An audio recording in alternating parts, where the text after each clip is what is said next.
everyone. Welcome to a new episode of Step by Step Talks, the space where we share stories of women and extraordinary people, breaking barriers and creating legacies. I'm Rohini Kapoor, your host, and today I'm honored to welcome a young man who's changing how teens relate to money. He's a student creator of a podcast, Money Wise for Children, for teens, where he interviews personal finance experts to guide his generation toward economical freedom. Welcome, Krish. And Krish, I am so amazed by the work you're doing.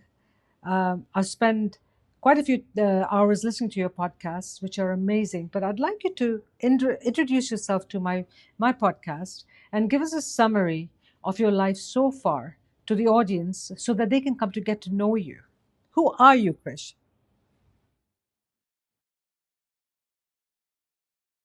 To be partnering with Step by Step Talks and improving women's access to finances. So, my name is Krish Gupta, and I'm a junior at Jordan High School in Fulshire, Texas. I've always been passionate about personal and corporate finance, and I hope to major in that after college. And because of this, I started my podcast series, Money Wise for Teens, back in October of 2024. And it's geared towards creating awareness of financial literacy, mostly for teenagers, but young adults, mostly for everyone. So far, I've created over 20 episodes covering various aspects of financial literacy for teens in a way that's both engaging and easy to understand. And currently, I'm working on season 2 of my podcast, where I talk with personal finance experts who will share their stories and experiences with me and my audience in order to guide us on strategies for financial freedom and success. So, what got you started into this, Krish? What made you realize, okay, this is an important aspect that children need to understand, or teens need to understand? So when talking with my friends, I really realized that many of my teenage friends don't have a firm grasp of finances, and this can be traced back to their parents hiding away financial details, not bringing them into the fold and teaching them about the real value of money. And on my hand, my parents were always very open about their financial details. So I grew up with a very firm understanding of how much money was worth to them and by extension to me. And this got me started into my desire um, to help teenagers understand financial aspects. And in the future, I want to be an investment banker. So this really shot me into my desire to work in finance. That's amazing. Now, with your podcast, do you get teenagers ask you questions of how they should be doing something? Are they getting back to you and asking you questions? Occasionally, yes, they do email or message, and it's always gratifying to see a fellow member of my generation asking for small pieces of financial advice. And I'm very grateful for the success that my podcast has gained and the popularity. Okay, and what kind of questions do they ask you, Krish? Just out of General curiosity. general finance topics, very basic, of course. Budgeting, how much should I save away? If I want to buy this car with this much allowance, what do I have to do? What are some extra fees, etc.? And That like is of course amazing. just general topics, differences, benefits of a certain debit card or credit card. That's amazing. So you have a program that you've set up for children or for teens to start savings plans or financial budgets, or have you got anything set up that's called Krish Financial Plan? Or Not yet, I haven't. Currently, I've been doing research, and I'd like to develop a platform soon. But so far, it's just mainly audio-based podcast episodes where I talk about various aspects of financial literacy. Well, I'll tell you something, Krish, that when you do set up your platform, Step by Step Talks is definitely going to endorse you. We encourage you and we endorse you to keep on going because I think what you're doing is amazing and very necessary. Now, while Krish, our main mission is to empower women, this space is for anyone seeking inspiration. How do you think financial education can be a tool or freedom for everyone, regardless of gender or age? I think that first of all, we need to introduce more financial literacy and business classes into our education system. I've seen a lot of teenagers going into adulthood and floundering. They don't understand how to create a budget, how much to save towards their investment portfolios or retirement funds. And it's always a very bad way to start adulthood if you're starting in debt, you have car payments, etc. I think that this is a space that everyone can really excel in, and we need uniform education for all genders. Very good. Hmm. That's such a good point that you've made. Money doesn't discriminate, Krish, right? Exactly, Um, it's green for if you everyone. learn, yeah, if you learn to manage it, it gives you choices. And what you just said was just my next point to you, was that, for men and women to overcome barriers, education is a very large part. So investing in their education is something that is a must nowadays, isn't it? It's in essence to freedom. So, along with that, I've currently been doing research with some collaborators, going through government websites and such to determine what factors can impact a woman's access to credit, like credit loans, mortgages, etc. And I Yeah. found that in multiple patriarchal societies, like here in the US and in India, there are constant policies, just gender norms that have really impacted how women can access credit, whether it be they can't get microloans or some other type of like initial deposit. And I think that it's really crucial that we start breaking away those barriers to ensure equality for both genders. I totally agree with you. That point is so important because so many women get left behind. So your emphasis on children saving money, or teenagers and young adults saving money to invest in their education so that they can move forward, is so important. Excellent. That is just amazing. Now, I love actionable advice. What financial habit would you recommend to parents and mothers to teach their teens about money? Because you're right in the heart of it right now. You're talking about it. So, what is the advice you would offer to mothers and teens? So what I would consider is once they become old enough, usually like 9 or 10 years old, create them a custodial account and start setting initial deposits biweekly or monthly, so that kids can manage their own portfolio under the parent's supervision and watch their money grow. This will also get them more engaged in the financial markets and will make them well, it'll give them a better grasp of financial literacy in the long run once they reach adulthood. That is great advice. So, would you suggest them creating a budget together? Yes, definitely. I think that they should compile all their sources of income and expenditures and determine how much they can save and use that budget to plan for their future. Okay, so tell me, how do you see money?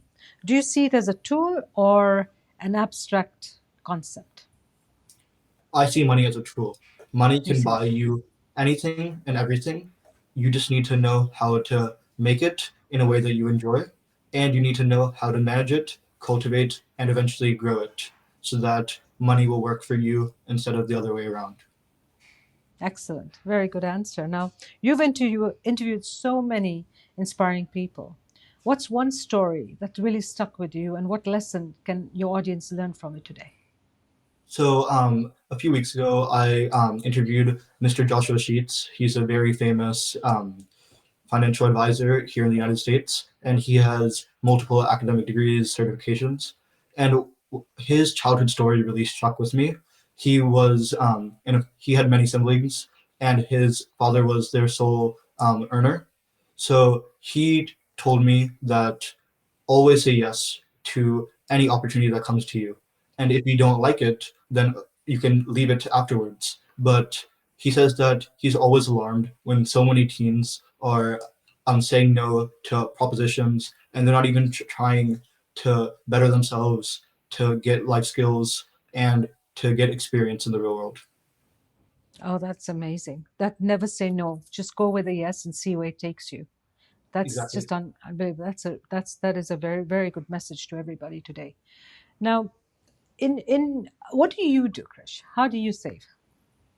So I save by I have a budget, of course, and I track monthly incomes and expenditures. And then afterwards, what I do is I move as much money as I can to my custodially managed brokerage account, where I invest in less risky investments, mostly index funds and broad-based market ETFs. And that's always a pleasure to see every 2 weeks when I add more money that the money has grown and that the money is working for me. That's excellent. Now, how do you earn your money? Because a lot Sorry. of teens could ask you, how do you earn your money? Oh well, I earn my money, of course. I get an allowance from my parents. I Okay. also do odd jobs around the house and the community, and Yeah. it's slow, but eventually it accumulates, and then you have your first $1,000, your first 5,000, and then you're there. Exactly. Exactly. Now, what are the mistakes you think teenagers are making today? First of all, not considering what they're spending. Like I always like to think, if you're working a job, how many hours did you have to work to buy this one thing or to DoorDash food to your house? Was it really worth it? And then I find a lot of kids also um, try to focus on the luxuries of life um, before working on how to save for their future. So that's one of the really big mistakes that I see a lot of kids make, not working on their financial futures and squandering their hard-earned money now for small pleasures. So let's talk about this. Let's say you get an allowance and you're putting some money aside.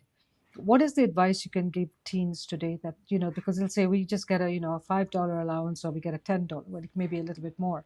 What is the advice you can give teens to actually earn a living or earn a little bit of money? I mean, you're So young, you're what six. Yeah. Yeah. So what I would say is back to my previous advice. Always say yes. Look around for opportunities.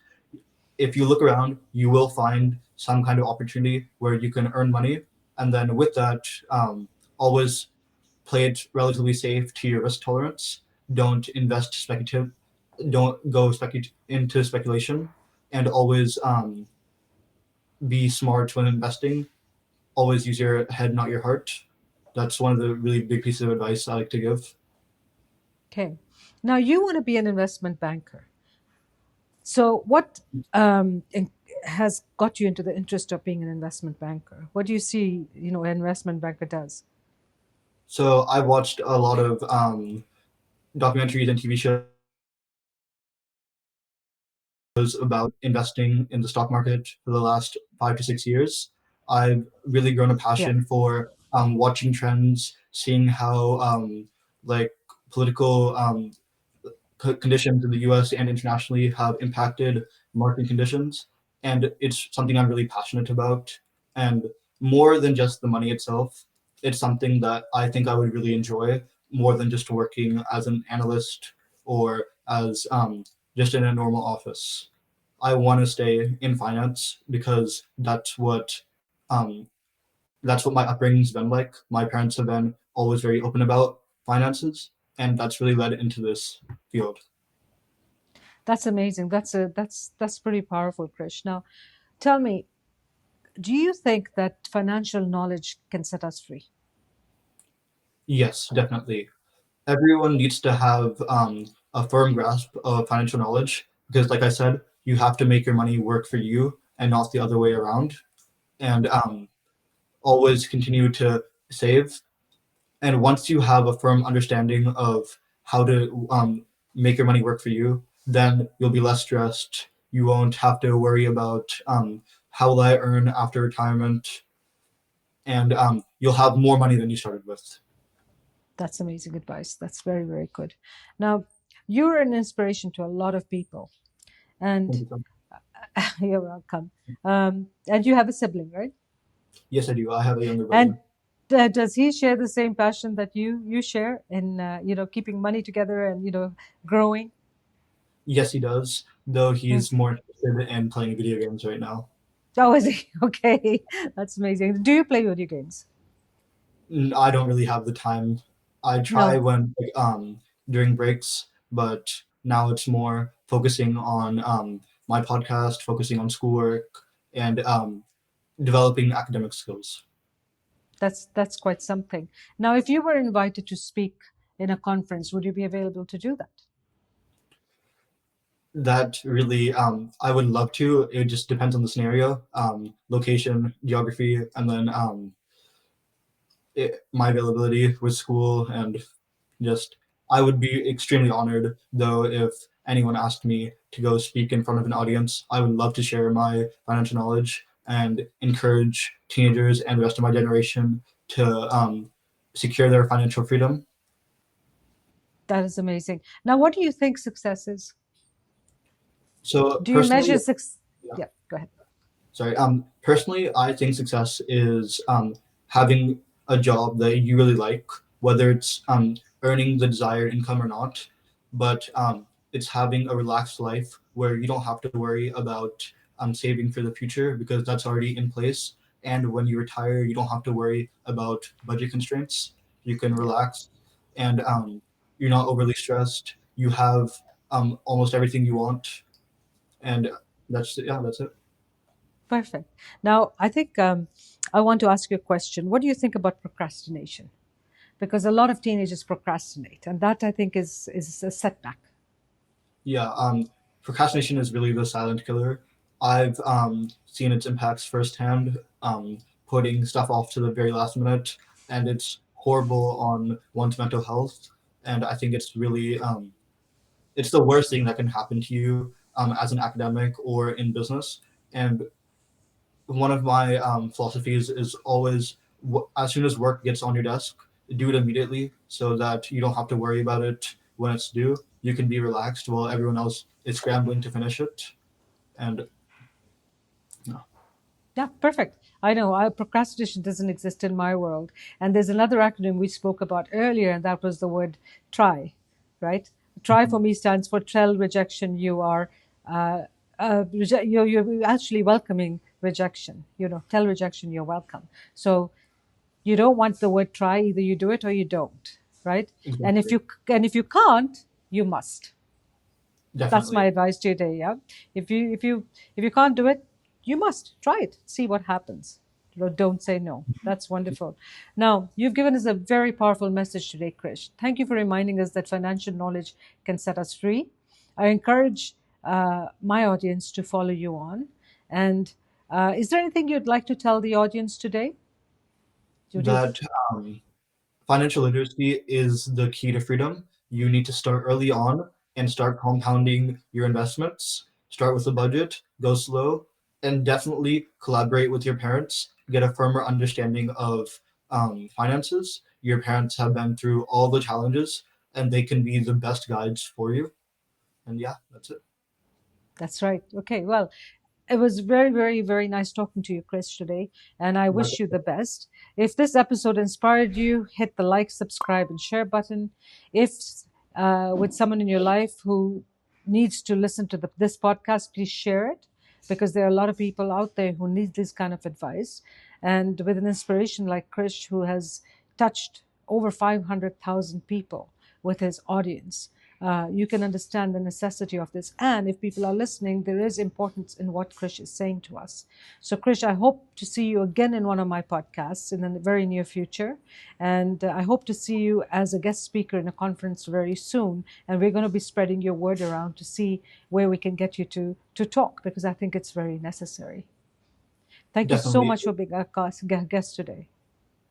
no problem. It was truly an honor to collaborate with Step by Step Talks, and I can't wait to collaborate again soon. Great. Thanks, Krish. And we'll talk soon. Perfect. Bye. Thank you. Bye.